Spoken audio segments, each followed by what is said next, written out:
like to introduce myself. Okay, so I'll allow the recording. Okay, so my name is Faith Bernadette Escaliar. So I am the eldest of 7 siblings. So I have 3 younger brothers and 3 younger sisters.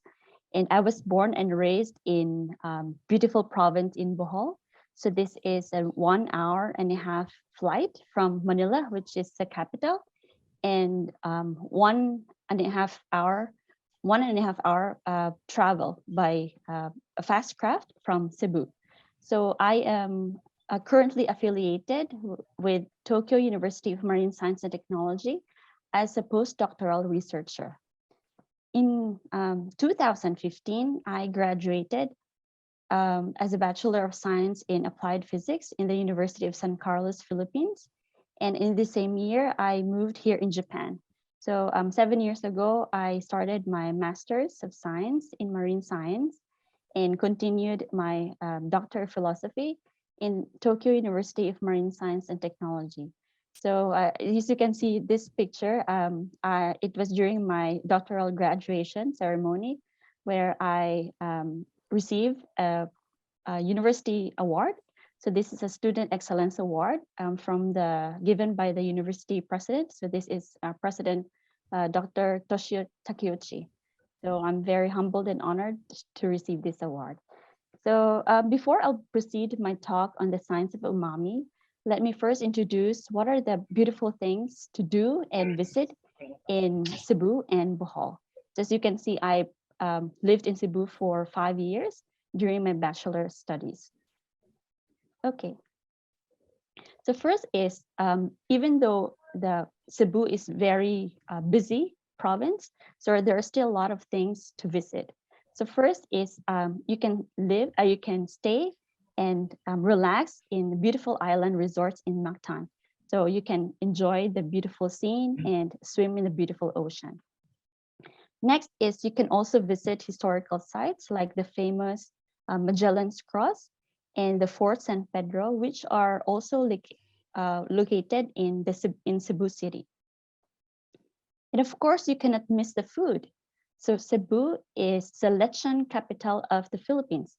So lechon, as you can see, is a whole roasted pig, and it has a very meaty flavor and crispy skin. And also, you must also try chicharron. So this is a famous chicharron, which is a fried pork crackling.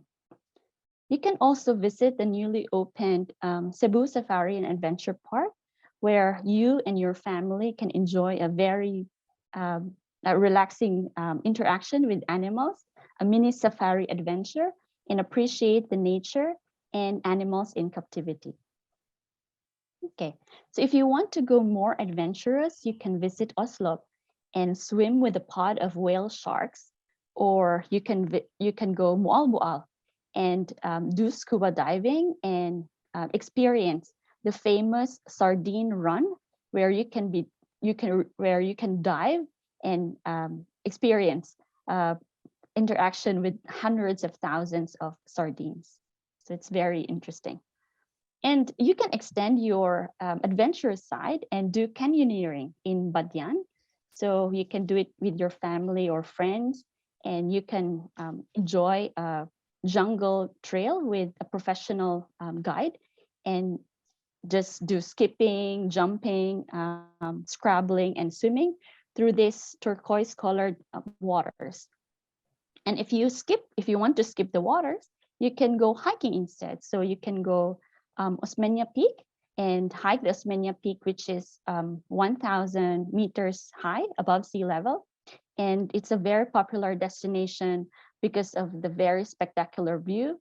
And you can also see the picturesque sunset and sunrise in there. Okay, and not only Cebu, my beautiful province of Bohol has a lot of things to offer too. So Bohol is the famous of the chocolate hills. So in summer, when the vegetation dies off, chocolate hills gives a golden brown color, so which gives the name chocolate hills. So there are over 1,700 hills in over 50 square kilometers area, which gives rise to around 120 meters in height. And Bohol is also the home of the smallest primate. You can see it's pretty small. It's compared to an average human hand. And it is called tarsier. So it measures only 10 to 12 centimeters and only weigh 100 to 150 grams. So much like an owl, the same as an owl, the tarsier can rotate their head 180 degrees in both ways. And they are also nocturnal creatures, which means they are sleeping in the daytime and very active in the nighttime. So they can also jump from tree to tree for about 30 meters in height. Okay, to enjoy more of the breathtaking view of Bohol, especially the chocolate hills, you can also try the different nature adventures. Like you can ride a all-terrain vehicle or an ATV, where you can drive in on the foot of the chocolate hills, or you can try bungee jumping or bike ziplining, where you can see 360 view of chocolate hills. And also you can ride on a hot air balloon if you don't want to go this very adventurous rides. Okay, not only adventures on land, we have also a lot of adventures in sea or underwater. So you can go island hopping, where you can visit the famous Balikasag and Virgin Islands. You can rent a boat to take you there. And also, while you're in the water, you can definitely try scuba diving or snorkeling and see the beautiful coral reefs and fishes in the ocean. Okay, so Bohol is a small island surrounded by bodies of water. So you can visit also the beautiful beach resorts in Panglao. It is in Panglao. So you can enjoy long white sand beaches and clear waters. And also you can relax in nightly activities, enjoying sipping a drink facing the ocean. And another is what's the adventure and vacation without food? So Bohol is also the home of and very popular seafoods, which are fresh and rich of umami taste. Okay, and speaking of umami, so today's webinar is on the science of umami. So this is from the ocean to your mouth. So I'll be discussing about the background and evolution of umami, and also the different studies on the marine resources addressing the aging society of Japan, and also what are the different studies to help us understand the food physical chemical properties. Okay, so how do you know food is delicious? For example, yeah, that's pretty good. So how would you know that this apple is delicious? Of course, yes. Keiko said the taste. That's very good. But not just only by the sense of taste, we can also use the 5 senses. Of course, the sense of sight, where you can see, okay, this apple looks delicious. It's red and looks really nice. Yes, right. And also, of course, there's smell. So we smell the apple, smells fresh. It's not rotten. This must be delicious. Of course, and hearing too. When you cut it and you hear it, it's crunchy, and or your friend biting the apple, it sounds crunchy, so that sounds delicious. And also the touch, so you can see the apple is very smooth and it's not too soft, not too hard. It's just enough texture. And also, of course, the taste, as Keiko said. So okay, and most important, taste is the most important sense in terms that we need for a proper nutrition. So the tongue, which is the organ for our sense of taste, is a powerful organ to identify the taste of what we eat and what we drink. So the taste of food is caused by the chemical compounds present in the food, and these compounds interact with the sensory sensory cells in our taste buds. So our tongue is composed of different taste buds. So these cells send signals and sends information to our brain, which helps us to identify, okay, this tastes sweet, this tastes bitter, or this tastes like an apple, or this tastes like a sushi, or and so on and so forth. Okay, next is what are the basic tastes? So one is, of course, sweet taste, the sweetness. So sweetness is a marker of sugar, so which gives us energy in our body, and carbohydrates are also help us replenish the energy, the stores in our body. So sour taste, the sourness is also an indicator of the presence of acids in food. So of course, lemon or citrus food, these are very sour. So this indicates that they have very high acidity. Okay, and saltiness. So this salty taste is a critical, it has a critical role in our body because it helps us to balance the ions in our body and the water. Same as sour, salty and sour, we cannot take so much of these taste in our body, since our body reacts to high sour taste and high salty taste. Bitter taste is it's an indicator of toxins or poisons. If we eat something bitter, we always indicate it in our body. Okay, this must be poisonous. This must be not good for our health. But small amount of bitter, we can tolerate it. So the same as caffeine or bitter tea or other vegetables like bitter gourd. So we try to enjoy in moderate quantities. And lastly is umami. Umami taste was added recently, just 2002, or like 20 years ago. So umami is a signal for protein. So it's a fundamental nutrition, which is protein, and which I will be discussing to you later on. Okay, so another question is spicy a taste? Yes, no? How do you think? Yeah, yes? Okay, I can hear someone said yes, spicy taste. So unfortunately, spicy is not a taste. So no, so spicy, this is just pain. This is the heat from the chili peppers, that when there's spiciness, is just pain that caused by the compounds capsaicin. So this capsaicin just irritates, interact with the sensory cells, because the sensory cells in our tongue not only detects taste, but it also detects temperatures. So this capsaicin irritates our tongue, and which causes heat. So that's why, okay, this food is spicy, or it's hot. Okay. Okay, next one. Okay, I'll move on to the background of umami. So umami was first identified by the Japanese scientist, Professor Kikune Ikeda. So he was a professor in the Department of Chemistry at the Imperial University, now the University of Tokyo. So in 1907, while he was enjoying a bowl of kombu seaweed prepared by his wife, so this is his family, so he noticed that there's a savory flavor.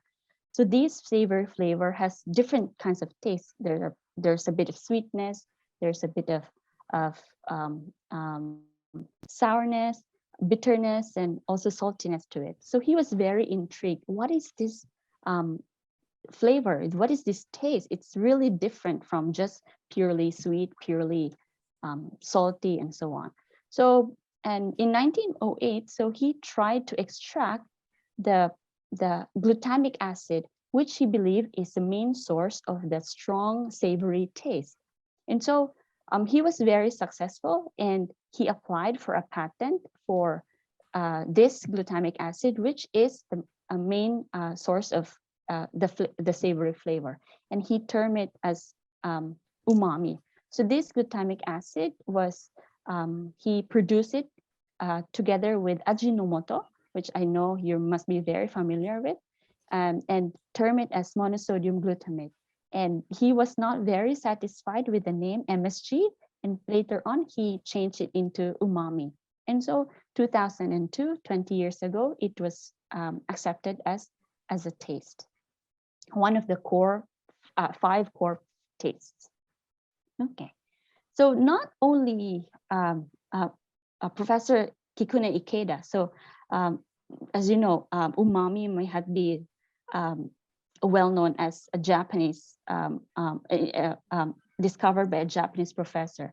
Around the same time, okay, Julius Maggi, he was an entrepreneur, so he was also developing rapid cooking dehydrated soups. So he was very well known with the bouillon cubes, which are made from hydrolyzed vegetable proteins. So in the same that time in Europe, he was also formulating and making these kinds of soup. And so what are the difference between the MSG that was discovered by Professor Ikeda and Mr. Maggi? One is on the purity of the soups. So Professor Ikeda extracted the MSG, the umami taste, purely from the kombu seaweed. So the amino acids that are present in this kombu seaweed is just pure. It's just homogeneous. It's just one component amino acids. While with Mr. Maggi, so his bouillon cubes are made from different kinds of vegetable proteins. So which means there are different kinds of amino acids present in his soup. So that's why if you can taste the soup in Japan, Japanese soup, and compared to European soup, they are very different. Why? Because of the difference in the amino acids present from the proteins that are present in these kinds of soup. Okay. Next is, what is umami? So umami may be a Japanese term, but it is translated as the essence of deliciousness. So it has a meaty, savor, delicious taste that has a very deep flavor. So it is an inherent taste that can be enjoyed universally. So umami is technically just a taste of glutamate, which is the glutamic acid that was just extracted by Professor Ikeda. So what is glutamate? So glutamate is the most abundant amino acids in nature. It can be found in our body. It can be found in plants, in animals, in trees, in flowers. So you can find these things in nature. So it's a building block of protein. So amino acids are the building block of protein. So when there's amino acid in our body, so it sends signals from our tongue and the stomach to the brain, which helps us prepare that, okay, there's a protein coming. So we have to release these things for the protein digestion. Another one is it's an energy source for the intestines. Okay. So I'll proceed. Okay. Next. So what are the different characteristics of umami? Okay. Okay. So umami is a taste that spreads across our tongue, not compared to sweet taste and sour, salty, and bitter. So the umami taste completely spreads throughout our tongue. So that means that it can last longer.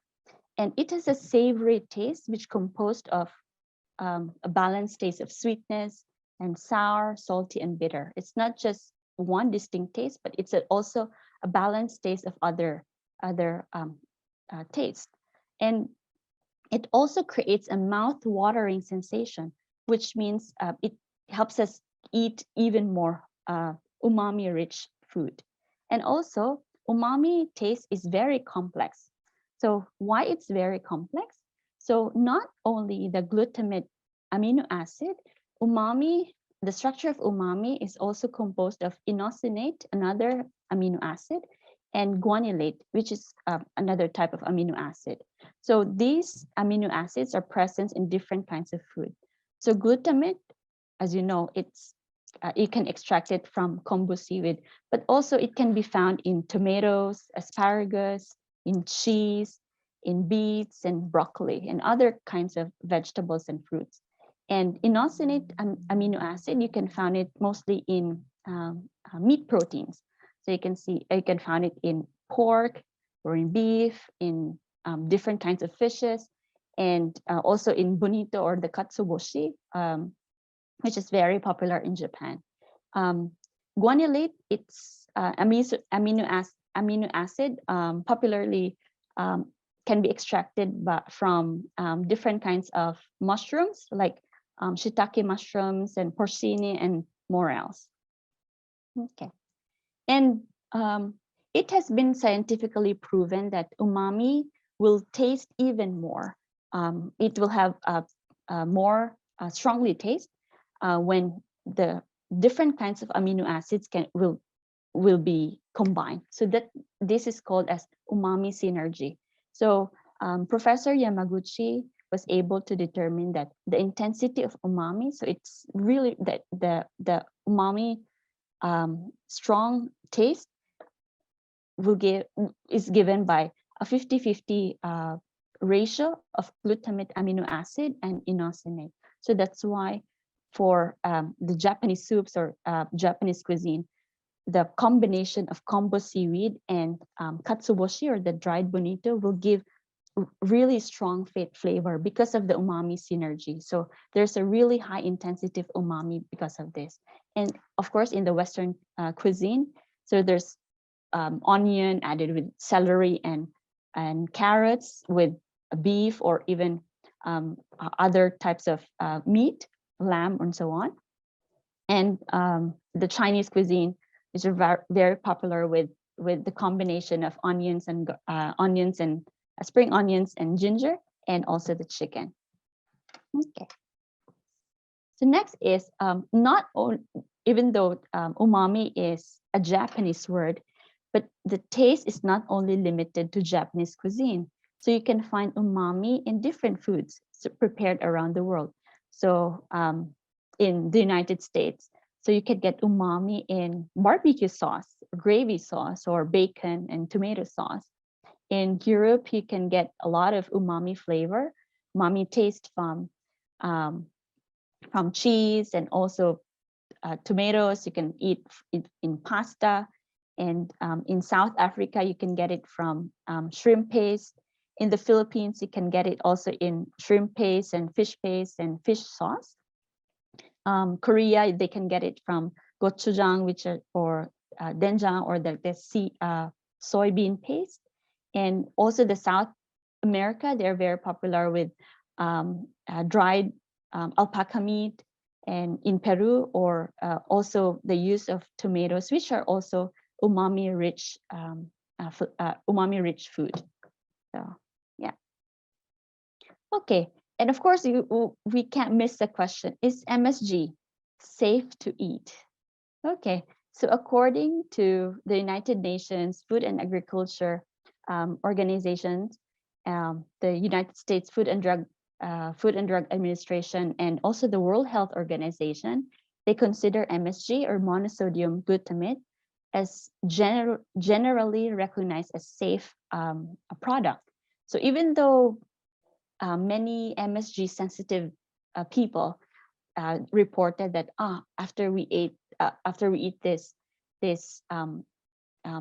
food with MSG, we feel like there's headache or numbness or flushing or tingling or palpitations and drowsiness they feel. The US Food and Drug Administration said that they were not able to confirm that MSG caused these reported side effects, because MSG can be found everywhere. So in fast food chains, in our sauces, in ready to eat food products. So, and also different kinds of restaurants also use the chemically modified MSG. So even though there are a lot of side effects that can be reported that they think linked to the usage of MSG, but this organization said that MSG is still safe. Okay, and let's move on to Japan. So Japan is a leading country of aging society. So what do you need in this problem? So there are different Japanese cuisines like these foods, sushi to udon, yakiniku, or even like Japanese snacks and hot pots. So these are not enjoyed anymore by these older populations. Because of this, so these elderly people could suffer the lack of nutrition. So thank you very much, and I hope you enjoyed my presentation.